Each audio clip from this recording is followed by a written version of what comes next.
Hello, my friends. Thank you for holding on with us, okay? It has been a wild ride. Never done a Facebook Live with trying to add somebody, and there's lots of things you can and can't do, and ways you have to set it up, and it's not something that I was prepared for, apparently. But that's okay, and I appreciate you being here with us along for the ride. All this stuff that's happening. We're getting Jeremy on in just a second. He'll be popping in to the live, and we're gonna actually do this, I think. FYI, if you ever try to do a Facebook Live with someone, you both need to be on your phones. Didn't know that. Tried my computer, tried his computer, tried some iPads, tried all this stuff. Don't do it. Just use your phones. Just get on. Okay, so he'll be in just a second. So we are going to be talking about radical ownership and radical surrender, and it's going to be super good, might I say. Now, that's a big promise, so hopefully it is, but we will see. But I'm super pumped that you guys are here. And there's my friend Kelly. Hi, Kelly. I love you. Thanks for coming back, even though we've been having some issues. And so Jeremy will be here in a moment, and then we're going to get this thing rocking and rolling. We are going to be talking, like I said, about radical ownership and radical surrender. And the whole purpose of this training is being able to decide and determine what is really our responsibility and what we have to let go of. And so that there's a tension between taking action and waiting on God. And so that is where we are going to be living today. We're going to give real examples. We're going to talk about some principles from each one. And it's going to be good. I'm really excited about it. This topic is really where Jeremy and I both kind of intersect, not kind of, we do intersect on our teachings and in our programs, and so I'm super pumped to be doing it with him, so you can get some big picture vision with him. He's very good at that, and then I'll get kind of into the nitty-gritty of what that looks like on a day-to-day thing. So Jill's trying to get Jeremy in here. He's having a little bit of issues, but that's okay. He'll be here in just a second. So we're going to talk just a little bit about it without him for a moment. He's having a tech issue on his own, but that's okay because God is good and he is full of grace. And my friends, let me tell you, I'm assuming, and I don't like to find the devil under a rock, you know what I'm saying, everywhere you go, but I really think that this week is going to be good and be a blessing for people. I came down with a cold. And my toddler has been like extra whiny, and he's not a whiny person. And both of our cars between Sunday and Monday broke. Mine and my husband's. Thankfully, he has a motorcycle so he can ride to work. And so I'm like, there's a lot of things trying to come and make me not do this as present as I should be. But I'm still going to be here, and I'm still going to be here with you guys. So I'm excited about it, and the Lord gives us he sustains us through everything, and so he's continuing to sustain me through this, and I'm just grateful to meet each and every person that shows up here. So Jeremy and I are going to be talking about this radical ownership and radical surrender, and I've been working with Jeremy for over a year. He's fabulous. He's my personal business coach. And we have learned that this is an intersection of both of our programs that we really can be a part of, or that we both talk about. And so we thought, why not do this? We're both all about like building one another up, and like in the community of Christ, we're not being competitive or any of those things. And so instead, we're always talking, he definitely is always talking about something called mission partners and collaborations. And so we're like, let's do this joint thing together. Like, this will be super good. So both ownership and surrender are necessary for a peaceful, faith-filled life. We have to be willing to do the work that God's called us to and the place that God has put you in. But at the same time, we have to be willing to wait on him and where he's leading us and let go of things that are not ours. Oh, Jeremy just popped in. So let me go ahead and grab him in here. It's happening. We're doing it. There he is. Oh my goodness. We did it. That It was took some work. crazy. That was crazy. That was crazy. Wow. But we finally did it. 27 minutes We made into it. it, we got it. We'll be so ready for That's next. right. Yes, we'll be super ready next time we do it. Can you see me? I can't see you.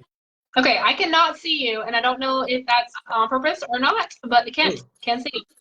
Okay. Can everybody else see me? That's the question. That I don't know. That I do not know. Can you see yourself? I can. Huh. That's very odd. I don't know. I don't know. Yeah, if there's anybody watching, can you see my picture? I don't see anybody saying anything. Hmm. Oh, hold on, let's see. I'm gonna go on from my desktop real quick and see. Okay. Yeah, so I can see my picture. Okay, good. Okay, so it must just be me. That's fine. I don't need to see you. I know what you're going to talk about. So Okay. It says that you're Kelly says you're super up close, but you are a little bit. So maybe if you just pull the camera away from your face, that'll look a little better. And I can see myself. Thanks, Kelly. Cool. All right. Okay, Man. so I kind of already did the intro. Okay. And talked about where we overlap and the, why we need both. And so we're gonna just jump into your part and take it away, my friend. Cool. So this framework completely changed my life, and that sounds like really dramatic. But this is kind of the framework, the lens that I see everything that I do. So we're going to talk about control, and there's two sides to it. So there's the radical surrender and radical ownership. So I'm going to define radical ownership as taking 100% responsibility for the things that you can control. Let me know in the chat if you can see this. 100% responsibility for what you can control. And radical surrender is letting go 100% of the things you can't control or what you can't control.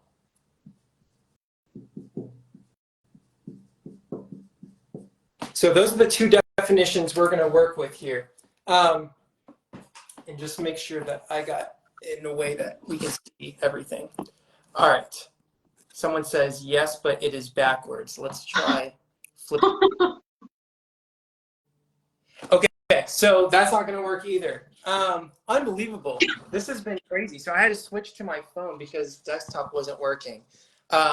But that's the definitions we're working with. Is radical surrender is letting go 100% of the things you can't control. Radical ownership is taking full responsibility for the things you can control. So, for example, one of the things we can't control is this stream. Unfortunately, we can't control Mark Zuckerberg's platform here. But what we can control is how we show up, right? And so that's what Elisa and I are trying to do in this moment is take control, full responsibility for what we can control, surrender the rest. And so what are the things that we can control? Let's start with the ownership side. What are some things that we can control? We can control what we do. We can control what we say. We can control how we show up. What are some other examples, Elise, of things that we can control? So things we control are we can control our action. Well, like you're talking about our actions, the way we react to other people, the what we say yes to, what we say no to, what we're willing to put on our schedules, what we're willing to have. Not on purpose, not trying to hurt people's feelings on purpose, but willing to say this isn't good for me, but I'm not responsible for your feelings. So that is that's hard, but it is the truth. We're not responsible for other people's feelings, and so saying no, sorry, I can't do that thing that you want me to do, that is radical ownership, because that's not the way that our world lives, and especially as moms, and everybody thinks that you can do everything, especially if you try to stay home, and even if you work from home, like people have feelings about what you're actually doing in your life. And so just being, you're in control of your schedule, your emotions, the way you react to people, the way you react to your family, your friends, any of those people, that is on you. Yeah. So essentially we can boil all that down to, you can control your actions, and therefore you have to take responsibility for your actions. We also know that all of our actions come from our beliefs. So James talks about that faith without works is dead faith. So we know that the works that we do, the actions that we take in our life, are motivated by the beliefs that we have. And so we have the opportunity to choose what we believe, and we have the opportunity to choose how we act out of those beliefs. And so that pretty much summarizes it. Like when you think of your entire life, that's pretty much the things that you can control, your own beliefs and your own actions, right? So what does it look like for us, before we jump over to the surrender side, Elise, what does it look like practically to, I know you talk a lot about boundaries. I know you talk a lot about taking ownership of your priorities. What does that look like practically? Just real, I know you could probably do like a 45-minute training on that, and your training did cover some of that. I watched it yesterday. But what does that look like practically to take ownership? So I would say practically, so just, I'm going to give you 2 examples. Like we talk about your schedule just a little bit. You, like I said, you get to decide what you put into your life, what you say no to. So that means saying no to a play date that someone wants you to do, right? Because you already scheduled work, or no to driving the bus on Wednesdays for church because your kids need to go to bed earlier than that. People may not like that, but it's a real thing that happens. And your responsibility, like we said, you're only responsible for your actions and your beliefs. It boils down to those things. I would venture to say you're responsible for one more thing. And if you have young children, you're also responsible for them. And so if you're doing stuff that is going to hurt them, not hurt them like physically, but you're doing things that aren't good for them, that's your responsibility too. And the things that you do good for them too, like that's your responsibility as well. So if you're in a season of young children, they can't speak for themselves, that's your responsibility. And you don't want to drag them through the mud or drag them, words, they're not coming out.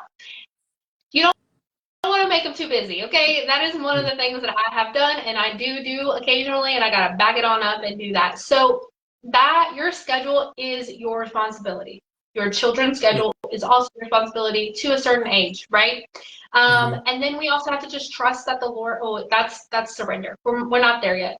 Anywho, so radical ownership is stewarding what God has given you. It is your time. Like, time is a finite thing that we have, and we all get the same amount. Like, people say that all the time, but it's so true. And so you're called to steward the time that God has given you in the place that he has placed you. So your time, your talents, the gifts that you've been given, and your responsibilities are yours to steward. And so we have to take ownership of that. And that means taking those things seriously. And like, just with like the parable of the talents, right? The one with 10, the one with 5, they took their responsibilities seriously, and they made the Lord more money. Now, you can't make more time, but you can be very intentional with your time. And so we want to take the things that God has given us so seriously and work towards whatever it is he's called you to in this season of life. And so there's a couple of principles of radical ownership. The first one is taking responsibility without excuses. So that means that it is on me to make sure that I do what God has called me to do. It's not on my husband. It's not on my friends. It's not on Jeremy as my business coach. It is my responsibility. Now, I have people around me that love me, and I love them, and they point me in a good direction. Having counsel is wise, but it is not on them if I do it or I don't do it. That's me. Fear can't hold me back. I mean, it might, but it shouldn't. Fear, excuses, overwhelm will prevent you from being radically owning the things that are important to you. And so having mentors and people around you to help you push through that is super important. But you can't let those things stop you from moving forward. And if you do, that's on you, my friend. That's between you and the Lord. So just ask the Lord. He tells us to give us, he would give us wisdom. He tells us that he will be with us through everything. If you're a child of God, then you have the Holy Spirit. He's always with you and he's always listening. Like the God who created the entire world has given you a mission and given you time and given it to you. He's not leaving you to not do what needs to be done, right? So just ask him to help you. What does that look like? Man, I don't know, but God does. He definitely does. So ask him, especially if you're afraid or if you're making excuses or if you're crazy overwhelmed. So go to the one that made you. Go to the one that gave you the calling. Go to the one that put you in the season that you're in right now because he loves you and he cares about you. So don't let those things take control of you. Choosing intentional time. Be intentional with your time, your money, and your skills. You can do this, my friend. So that is taking responsibility without excuses. So that's the first principle of this. And so the next one would be, the second one is owning your emotions and your mindset. We talked about it a little bit a second ago. You are responsible for the way you act and the way you react, and that's on you. Things happen. Life is crazy sometimes, but we get to decide how we respond to whatever comes our way. If that's a difficult client, child throwing themselves on the floor, a distant relative that has an opinion about you, those things happen, but how you react and how you respond is on you. God has given us the fruits of the Spirit, and he didn't give those to us just to like sit them in a bowl. That was a weird, I'm never saying that again. That was horrible. He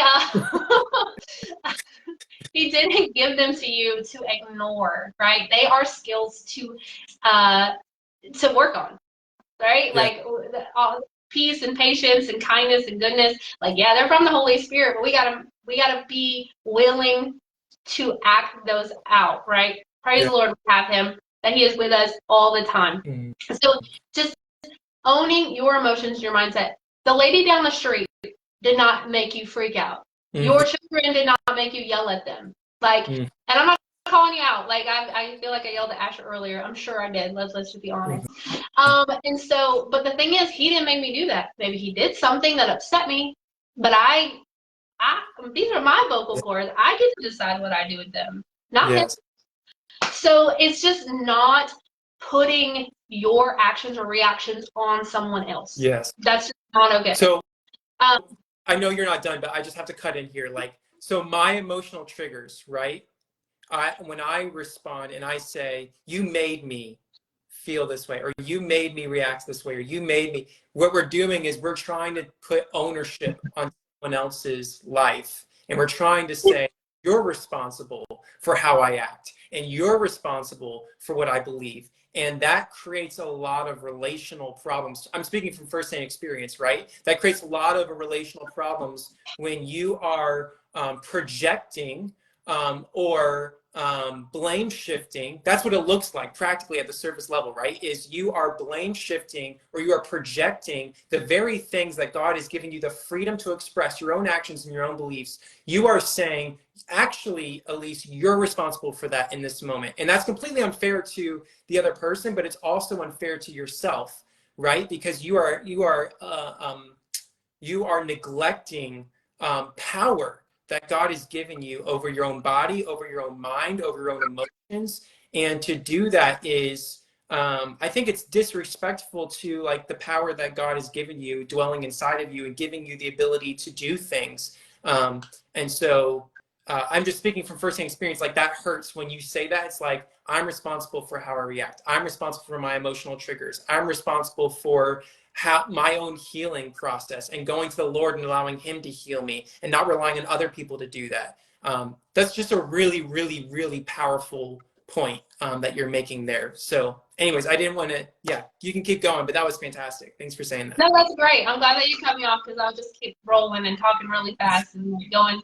So I like what you said, and I do want to just like caveat this, like people do bad things to other people. That's not what this is. Run away. Run away from bad things. that's not what this talk is about. But I want to move on. Sorry. Okay. But it is though, right? Because that goes on the surrender side, which is you aren't responsible for other people's actions and what people do to you, right? And what has been done to you, even in your past, right? But you are responsible for how you move forward from that, right? So that goes into trauma, your past experiences, your baggage, the things that you're working through as a human being. Like, you weren't responsible for all those things that happened to you up to this point in your life, but you are responsible how you respond and how you move forward, right? So I think that's a great point of, and I think that's why I love this framework, is that you can look at your entire life and you can know that everything in your entire life fits on one side of the board or the other, even though it's a flip-flopped board. Like, we do flip-flop things, and we put things that we actually can control and things that we've been called to own and steward, and we put it on the surrender side. And that creates a lot of overwhelm, which we'll talk a little bit, but we also do the exact opposite, which is we take things that we're supposed to surrender and we try to own them. And that creates a lot of problems as well. And so you can look at your whole life and say, everything that I'm doing, everything that I see in my life has to fit on one side or the other. And the more you are clear on what things should be on the surrender side and what things should be on the ownership side, the more peace you're going to have in your life, the more peace you're going to have in your home, the more peace you're going to have in your business, because you're living by God's design. So anyways, keep going. Yeah, amen.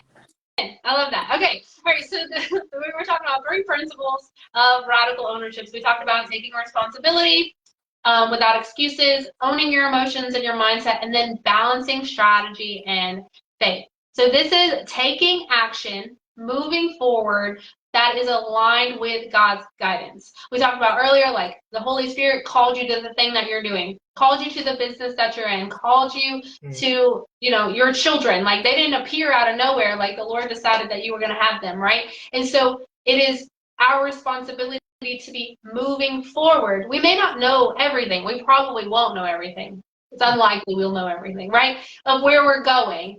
But I would venture to guess you do know the next step, because God doesn't leave us blinded, doesn't leave us in the dark. That makes more sense. Doesn't leave us completely in the dark. And so it's saying, okay, Lord, I don't understand, but I know this is right, so I'm going to do it anyway.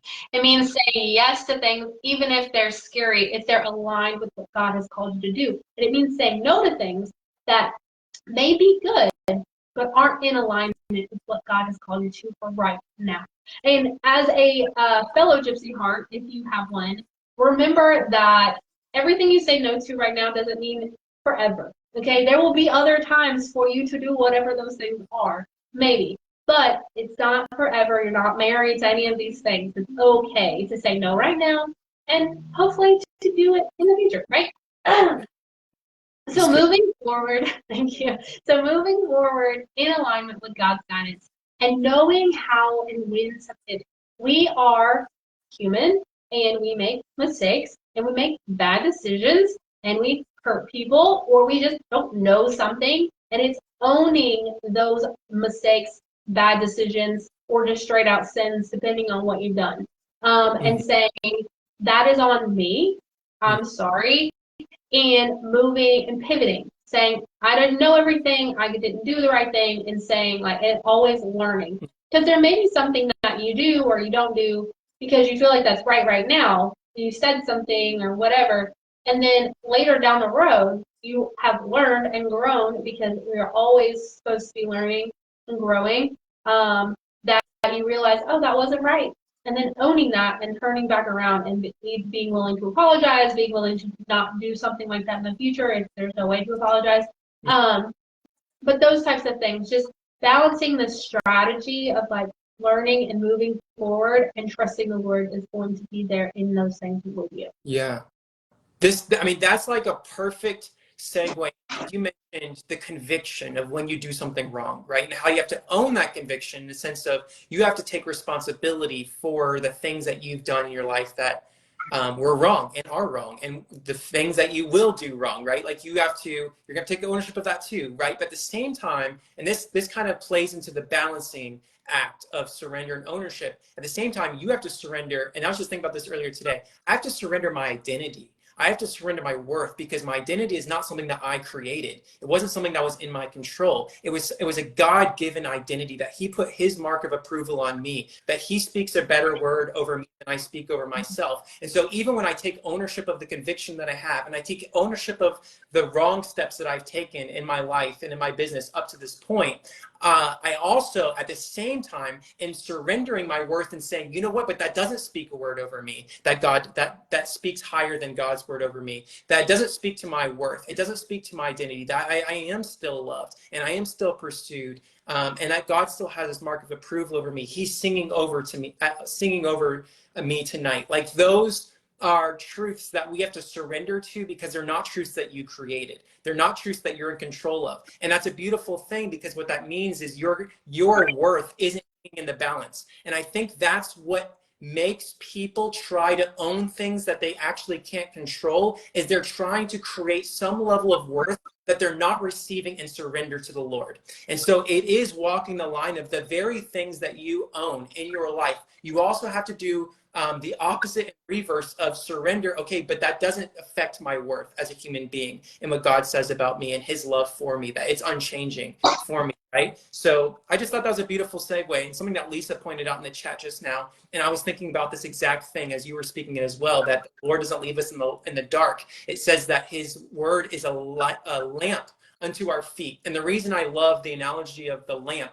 is that if you've ever walked by a lamp, I do it when I go camping, you can really only see like 3 to 5 feet in front of you. Like, it's supposed to be down at your feet. It's supposed to be practical, like, where is your next step, right? And that's exactly what you were just talking about. The Lord will reveal the next step to you, and he allows us, he surrenders to us, in some way surrenders, in that he allows us to go down the wrong path. And he allows us, even when we know what the next step is for us, he allows us to run in the wrong direction. And he, in his grace, gives us the conviction and the misery, honestly, of not living by his design. It is miserable. Like, I still struggle with that. I hate it. It's awful. Like, it's the worst, right? To not live with peace and not live with purpose. It is not fun. If it was fun, I'd probably still be doing it, right? And so the Lord, in his grace, realigns us back to where we were when he called us initially, which is taking that next step. And Lisa pointed out in the chat, it's not a lighthouse. It's not even a flashlight that you can like pinpoint 20 steps down the road. And I think that's what holds a lot of us back from taking ownership, is we're waiting for clarity on step 20 when the Lord has already given us directions for step 1. And if you are waiting for clarity on step 17 before taking action on step 1, you're acting out of disobedience, and you're not stewarding what God has put right in front of you. And I'm saying you, but I also mean myself included, because that's exactly what happens in my life as well, right? I will get directions on step 1, and I'll be like, but when I get clarity on step 17, that's when I'll step forward. And that's not faith, that's fear, right? And I think perfect love casts out fear. And the Lord, he wants to deliver his love to us. He wants us to accept and receive his love. When we receive his love, we can act in faith and take that next step and walk with him step by step. So anyways, but do you want to pivot to the surrender side, or do you have more things you want to say about the ownership side? No, I think that we can move on to surrender. I think that's great. Cool. So surrender, again, we're trying to map out like literally your entire life, as it relates to life, as it relates to your home, as it relates to your business. Everything in your life fits on the surrender side or the ownership side. That overwhelm and anxiety creep up when you are taking responsibility for things that you can't control, and you typically stay stuck when you surrender things that you can control. And so that's when you're not acting out.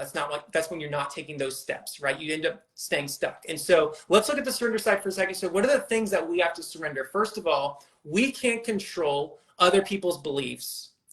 We can't control other people's actions.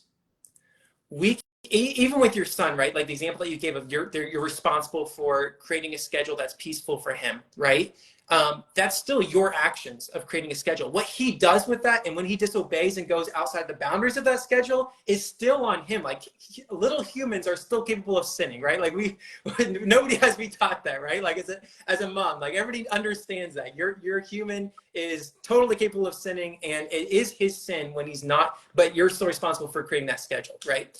So anyways, you can't control other people's beliefs. You can't control other people's actions. You can't control other people's results.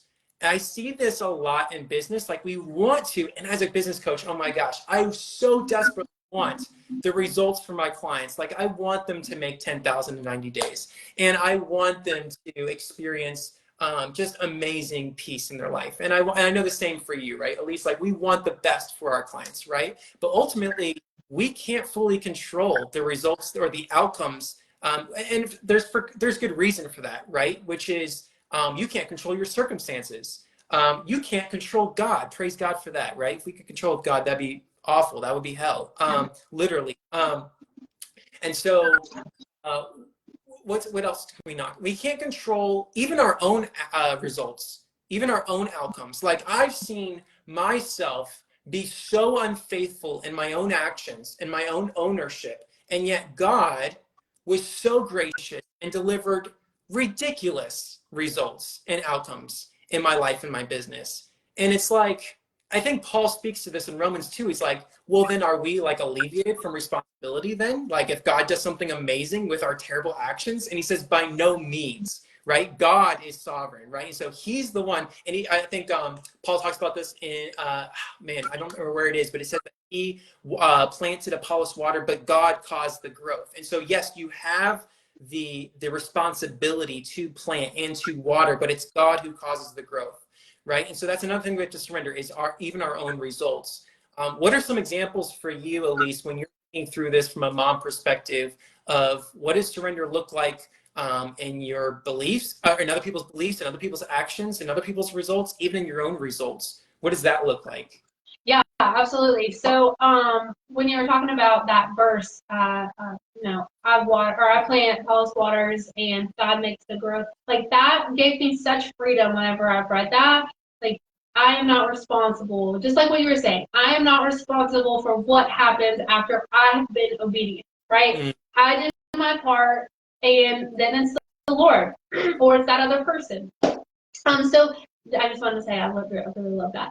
So anywho, I would say from a mom perspective, and this is from talking to other mothers who are way further than I am, right? I only have a 2.5-year-old, and so like, we're building the boat while we're sailing, right? I don't know what I'm doing, but like for mothers who are much older than me and have older kids, it's like you do the work when they're little, when they're teenagers, when they're whatever, to disciple them, to pour into them. And you do that because that's on you. But it is their responsibility to come to Christ. So, like, that's not on you. And so as much as, like, we were talking about, we want the results for other people. Like, if I could just shake some people and have them come to Jesus, like, I would be shaking everybody, right? And so I would say that's the same with our children. We're going to do the work that needs to be done, but then that's between them and the Lord, you know? Mm. So that's something that's a burden that can be lifted from us. Like, it's not an excuse. We do the work, like we were talking about, but it is something that is not, it doesn't need to weigh heavy on you because that's between them and the Lord. You pray for them. Pray for them a lot. I pray for my son a lot. Anywho, and then a very practical example is this summit, right? So I put all the work into it. I did what God has asked me to do. And I feel like he really wanted me to do this. Like, all the steps just laid out the way it was supposed to. Here we are. But, like, I didn't get to control who showed up. And I wanted to control who showed up. And I asked for something, and I didn't necessarily get it. But that's okay, because I trust that God has that in his hand, and the right people are showing up at the right time. And it's been so amazing. And so it's not my responsibility to make the people come, right? I did what I was supposed to do, and here the right people are. And so I'm so happy that everyone who is here, and it's been such a blessing. And so that is very practical in your business. And so as you are making the offer and or trying to make the sales or doing whatever, offering that lead magnet, you have to do the work to the point where you've done all you can do. That God has called you to do, not everything you've done. There's a million things that I don't need to be doing that I could be doing. But and that's in alignment with God, like we talked about earlier, and then you let what follows, you leave that on him. How many people sign up for your opt-in? How many people say yes to your offer? How many people show up to your summit if you do something like this? If you're, if you're hopefully, prayerfully, children grow up to love and know the Lord, right? And be your friend. That's my hope, right? Friend and know the Lord. Know the Lord first. He doesn't need to be my friend. But and then those are some. And then if you're more in like if you're just like regular life, right? If you have a difficult conversation that you have to have with a family member or a friend, and you know that it needs to be done, and you do it, that surrender looks like not doing something because you're afraid of the outcome, right? If you're supposed to do it, you need to do it. If it's because you've done something or if they've done something, you go to your brother and your sister or your sister and you try to fix that relationship. And if they're not willing to have it be fixed, then that's not on you. That's a hard thing to let go of, but it is not your responsibility. You are not in control of their feelings. They are responsible for that, but you have been called to go to them with whatever it is that the problem may be, if it's on your side or their side. Does that give you a good example? That's beautiful. I'm just like, as you're talking, just like reflecting on my own life of like moments where I had to surrender because I wanted to know I wanted to guarantee what the outcome would be before I took the action. And that's not actual surrender. Like surrender takes risk because it requires trust, not really in other people, it requires trust in the Lord that he actually will do things that are better than what I can ask or imagine. And a lot of times I get images in my mind of what I think would be best for me or what I think would be best for other people. And I try to manipulate and control that to receive the outcome that is in my mind. And it ends up being really manipulative. It ends up being, I think that's why, like from a business perspective, like people are so icked out like by marketing, is marketing most of the time feels really manipulative when you are trying to control outcomes. And in business, when you are having a partnership like we have, Elise, or you're having a sale, right? Like we're making an offer, right? You're having a sales conversation and you make an offer. The other person on the other side of that screen or phone call or in-person meeting or however you're making the offer, or on that sales page has a legitimate option. Like otherwise it's not an offer. Like you could tie them up and make them come to your summit, right? Like theoretically, but if you're legitimately making an offer, like they genuinely have an option to decline, right? And so you literally have to give someone space to say no when you're living by this framework. You literally have to give space for someone to say no and to be okay with that, and to trust that God is still good in that. And I think what we like to do is we like to have guaranteed results of like, well, I'm going to make $10,000 in my first 90 days of business, right? And it's like, well, those would be human beings who would be giving you that $10,000 because of the value that you provided, right? Who are making conscious decisions, right? Like it's not all up to you, right? On whether or not someone takes your offer or not. Like you're responsible for making offers. You're responsible for showing up like you have so eloquently on the summit and like throughout the summit and like showing up in so many different ways, Elise. Like I've seen you, oh my goodness, show up. And I've talked to you about this privately, just like it's amazing. Just I'm gonna go on a little rabbit trail here. Like what Elise is able to do in 2 hours is absolutely incredible when she sits down and she literally just takes the next step. Like people like me and a lot of people that I've worked with, we can talk about all the steps and like we can talk about step 17 like we were talking about earlier. But when you actually sit down, it's amazing what you can do in 2 hours when you know what the next step is and you're just focused on doing that. Right? And then when you take that step, the next step becomes more apparent. But going back to surrender, when you are taking those steps, a lot of times it requires cooperation and collaboration with other individuals, again, who have the ability to say no, the ability to choose not to work with you, the ability to have their own boundaries, which is a beautiful thing. And so even when we think from a marketing perspective, it's not how can we make people give us money. It's not even how can we make money. Like I think the only people who can actually make money is the government. I don't really think that's entirely fair, but they literally, they literally make money. You can't make money out of thin air. What you can do is you can offer value, and you can allow people to choose to work with you or not. And I think that's a way more fun way to do business than trying to manipulate and control results. Anyways. I don't know Yeah. if you have anything else to say about surrender, but those are my thoughts. We can move forward, or anything else you want to say? Yeah, so it just briefly I want to talk about like what surrender really means, like underneath, and I'm sure we've already touched it, but I'm looking at my notes and just make sure we're not missing anything. It means really trusting that God's plans are better than ours, right? And so that's letting go of control, which is an illusion, right? We've touched on that a little bit. We think that we have all of this control, but we don't. We can make our plans, but God's the only one that really knows what's happening and what's going to take place. And so it's knowing and believing that the God that you say that you serve has the best intentions for you. And so as you're living your life out and you know you need to be letting go of whatever the results are, can you honestly say, I trust you, Lord, with this thing that's happening right now. I know that your intentions, your plans are better than mine.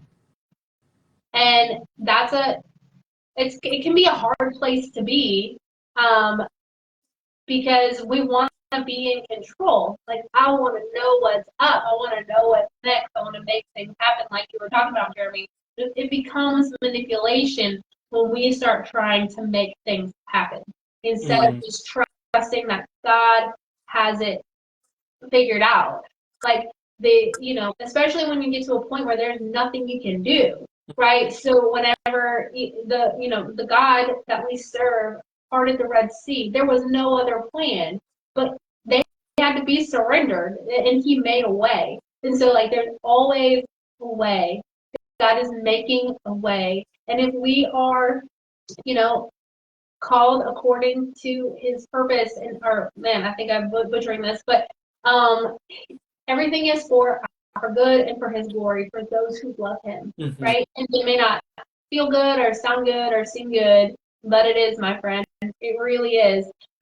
This little side anecdotal thing, right? The last place we lived, a hurricane came through and took away our house. Did that feel good? No, it sure didn't. But a lot of things happened after that. Little things that happened, and where we are now would have never taken place if that wouldn't have happened. And God worked that catastrophe out for our good. Like, we live in a new town, we have new people, and I love those people in that town, like, don't get me wrong. But we needed to be where we are right now. God worked that out for my good and for His glory. And a lot of good things have come from that. But I wouldn't have said, oh, this is a good thing. I remember crying and being like, why am I so upset? I know the Lord is going to take care of this. But even Jesus cried. That's more anecdotal things. Like, he cried whenever he found out his friend died, and he definitely knew things were going to be better. So it's okay to have emotions. This is definitely a rabbit trail. It's definitely okay to have emotions and be upset about whatever the situation is. God can handle that. And Jesus cried, and He's the one that raised Lazarus from the dead. Like, He knew it was going to work out, my friend. And so I can have my feelings too, and also trust Him. So they don't go, they're not mutually exclusive. Like, have your feelings and trust the Lord. Okay. What? I'm sorry. It's so good. Can I just speak to the Christian mompreneur, like, watching this right now? Because I think everything you just said is so applicable for those of you who are watching. What the Lord has done in your life has been intentional, and it's not wasted. And even the trials that you have faced and are facing in your life will be redeemed for good. And the reason that James says to count it all trials, to count it joy when you meet trials of various kinds, is because of what Elise just said, because He will work it out for your good. And I get to work with purpose-driven entrepreneurs like Elise all the time, and I see how the Lord uses, and Lisa watching, who's been commenting throughout this live, she talks a lot about this too, which is the Lord often uses our weaknesses to show His strength. The Lord often uses the weaknesses to show His redemption, and He wants to redeem even through your business. Like, the way in the people that you're called to serve typically are people who are relating to the weaknesses that you face in your life. And when you hide the weaknesses in your life and you hide the trials in your life, you're hiding the redemption that God wants to expose to the people He's called you to serve. And so it's a beautiful, beautiful thing when you do what Elise just did and what we try to do, all of us, is to be honest about our, the upsetness, right, of losing a house. For me, I lost my business, the sadness of those experiences, but also to trust that God uses that a lot of times, even in business, as some of us are coaches or we're selling products or selling services, like a lot of those, when you trace it back to its origin, you have been equipped through the difficulties that you face in your life. And he's literally used that. And it's so incredible when you get to walk in that and you get to help other people experience the same type of redemption that the Lord gave to you through other people and through your experiences. So I just want to say that for anybody watching who's discouraged and feels like an imposter because of the trials that they're still facing in their life, and to say that you are on this journey like we all are, and that the Lord is redeeming. And on this side of heaven, we just get little glimpse after mini resurrection after mini resurrection that points us towards heaven, that points us towards Christ. And so don't give up. When you face the next trial, like there will always be trials in your business, there will always be trials in your life. Just know that the Lord is going to use that to equip you, and he's going to bring redemption through it. So anyways. Yes, absolutely. Absolutely. I love that. Perfect. Perfect. Okay. So let's move on to like practical application. We call this living in the tension of ownership and surrender. So like daily practices for ownership and surrender. The first one I would say is definitely, we've talked about this a little bit, prayerfully discerning what is yours to act on and what is God's to handle. And so that line may be not always as clear as we want it to be, but that we go back to having the Holy Spirit and trusting that even when it doesn't make a lot of sense, doing what he says is right. Right? It may feel like you have to do something next to move yourself forward, but if God says to wait, then it is your responsibility to wait. So living in that tension, and that requires us living in communion with the Lord all the time, right? Talks about praying without ceasing, knowing and staying in communication with him, asking him to be in all of your decisions, not just the little ones or the big ones, and just prayerfully discerning these things. Mm-hmm. Do you have something to say about that? Well, one of the things that just stuck right out to me as soon as you said, how do you live in the tension? One thing that's been really helpful for me, I've been like on this emotional health journey. We talked a lot about the baggage and the trauma that we've all faced like in our lives, whether it's through our businesses or our lives or even in our home and relationships. One of the things that's really been helpful for me, and it goes back to what you're talking about, the emotions, is drawing like this quadrant on a piece of paper and just writing, like, so you have 4 boxes, and in one box you just write everything that you're glad about, and then in another box write down everything that you're sad about. And then in another, and just take like 2 minutes for each of these. And then in another box, write down everything you're mad about. And then in another box, write down everything you're anxious about. And just be totally transparent and honest about where you really are and where you're coming from and the emotions that you have, the desires that you have, the thoughts that you have, without judgment, just writing those down freely. And they also show a lot about where your heart really is. Because the goal is not like fake it till you make it, to where you have like perfect ownership and perfect surrender. The goal is to be where you're really at and allow the Lord and the Holy Spirit to shine a reflector or a mirror, so you can see yourself more clearly. And so when you're more aware of where you're really at, just emotionally, I think this is just one avenue, but when you're more aware of where you're really at emotionally, you can see areas that the Lord might want to speaking to you. You can see maybe an invitation for the Lord to meet you there.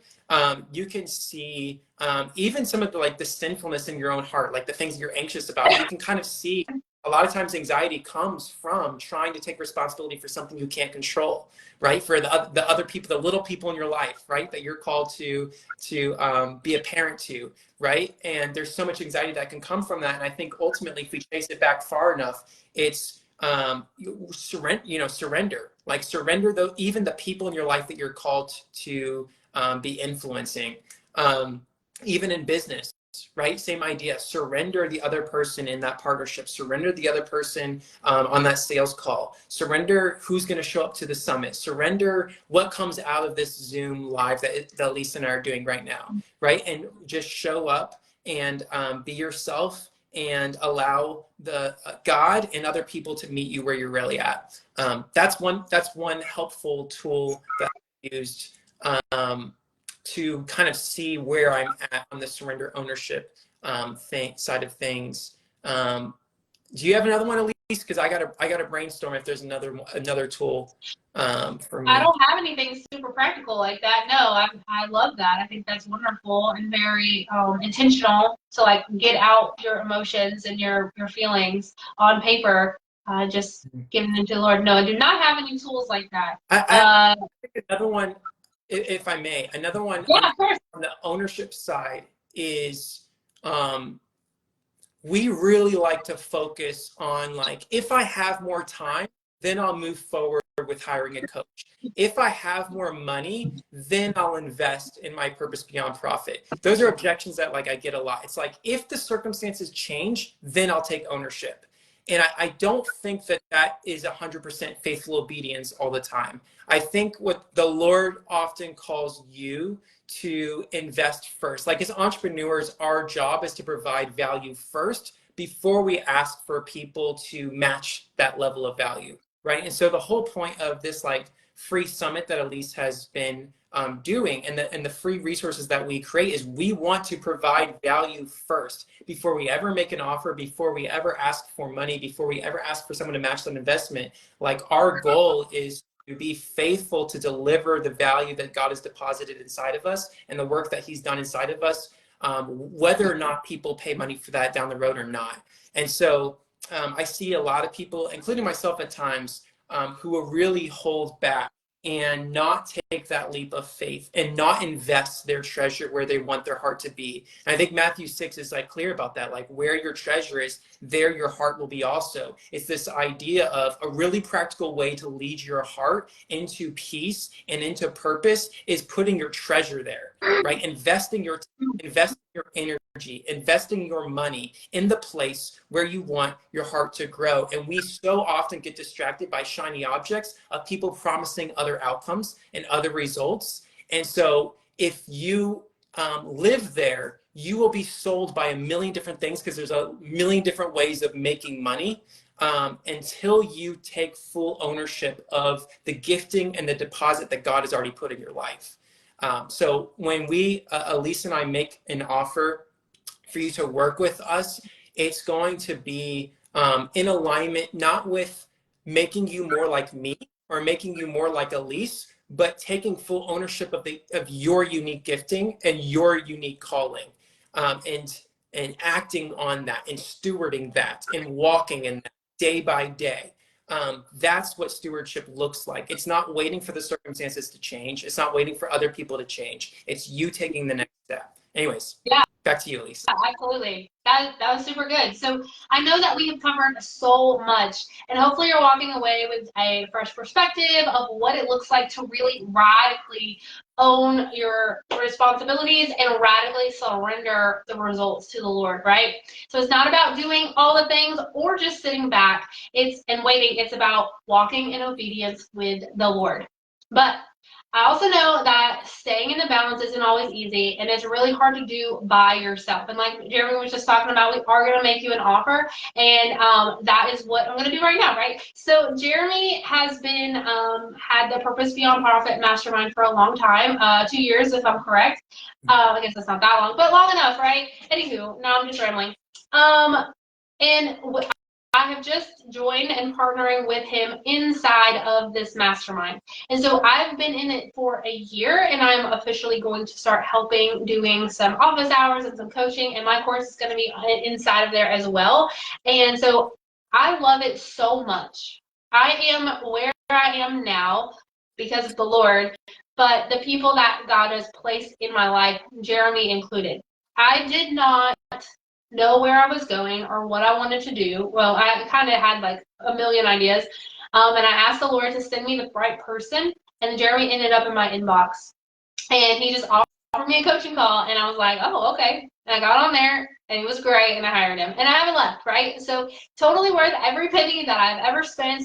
And I love, love, love him and his wife, Isabella. They're a fabulous team, and they really care about people. And so what we are offering you together now because now I'm part of the team, is the Purpose Beyond Mastermind. This thing that is fabulous, and it is for faith-filled entrepreneurs who are serious about getting or growing a purpose-driven business without sacrificing your faith or your family or your peace, right? So I'm going to let Jeremy explain what exactly is inside of it, because he can do that better than me. Yep.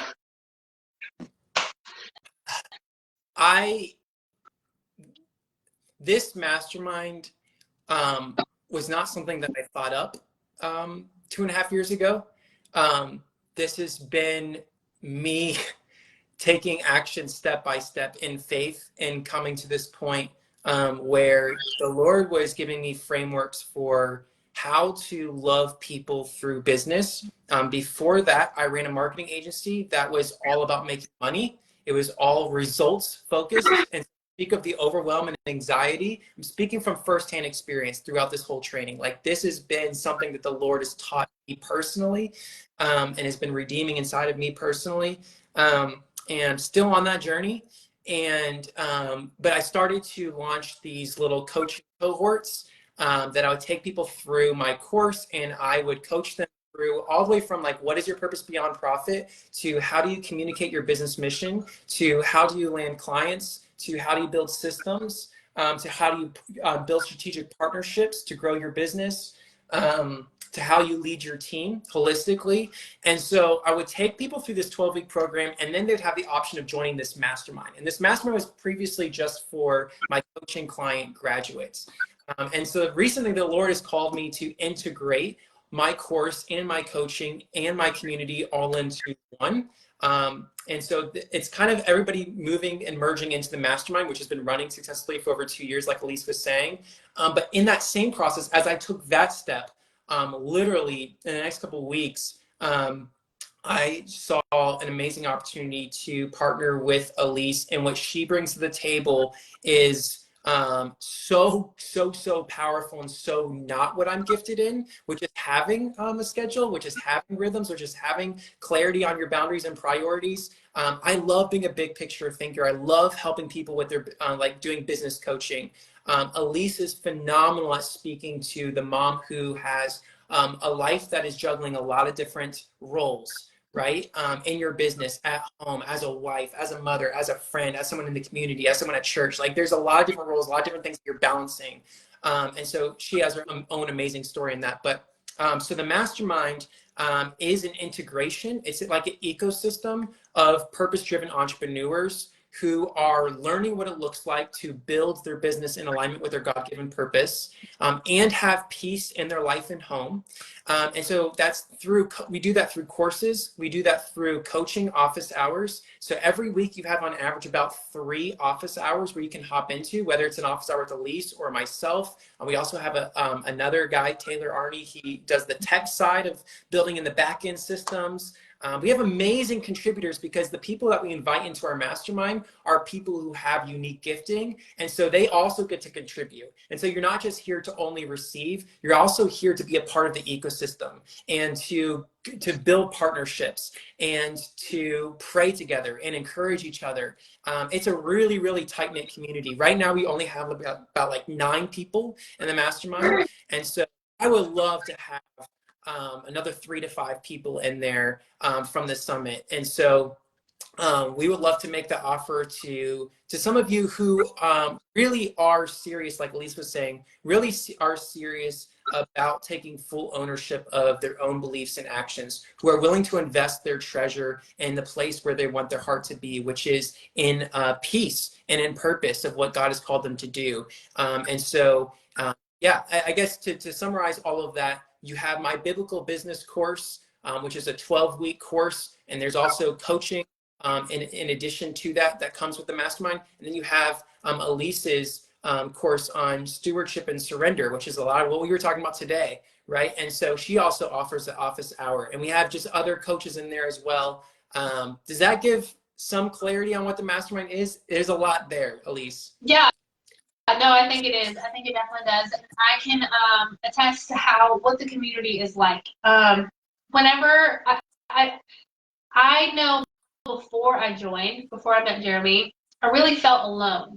right? You're a business owner, you work by yourself, like especially if you're a mompreneur, right? You spend your days with toddlers or older kids with children, and then you work on your business by yourself. So there's very little, even if your spouse is super supportive, mine is super supportive, he doesn't understand. And so like he just doesn't get it. He's totally always there, like 100%, but he doesn't understand.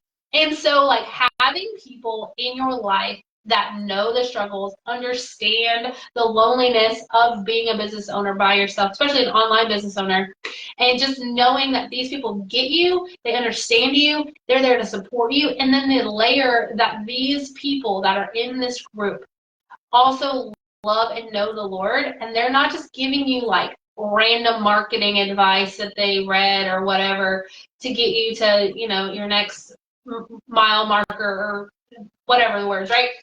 They honestly care about you, your relationship with the Lord, and your business. All of those things in one time. And so the people in there are fabulous, like totally fabulous. And several of the speakers this week are also mastermind members. So Amy, Lisa Schaefer, and Amy's last name is Paul, Amy Paul, Lisa Schaefer, Lauren Ralston, they're all inside the mastermind as well. And just having this group of people that you can really go to with any kind of thing that's going on, if that's in your business. And like I've talked to several of them about things that are just happening in life. Like they become more than just like a business relationship.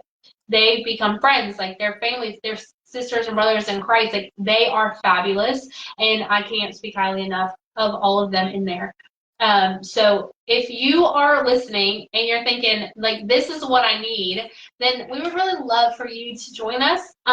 There is no pressure, and we're not like making you join it like we were talking about earlier. We can make the offer, you get to make the decision. I'm going to leave the link to the landing page all about this so you can learn more about it in the description of this or in the comments, both, one of the two, I'm not sure. Somewhere below this video you will be able to find the link to the mastermind. And if you are interested, even at all, you can get on a call with me and Jeremy, and we will talk about it, where you are in your business, if it's right for you, what that looks like, and how you can move forward. Beautiful. Yeah. I'm really grateful for, I feel like I have been a receiver of the mastermind in sense of like it's not centered around me, it's centered around a collaboration. It's what the body of Christ looks like when it works together in business, instead of isolating everyone and everyone kind of competing and doing their own thing. You have beautiful things like this partnership that we have right now, Elise. Like you see beautiful things like that happening all over the place, from referrals to joint events to joint resources to sharing resources to just being vulnerable on a call and saying, this is what I'm struggling with in my business, and having people who can speak to that and say, yeah, I've been there. To seeing how biblical principles and strategies apply in other industries.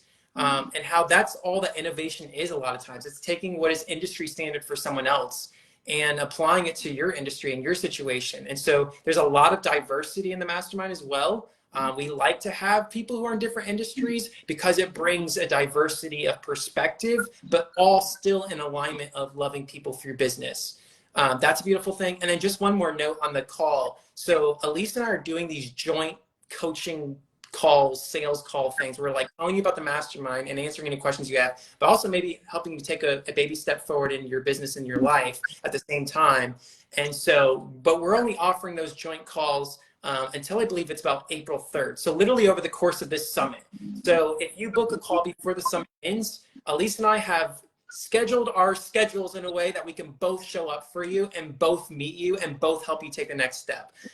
So I'm really, really excited about that. So don't wait to book a call.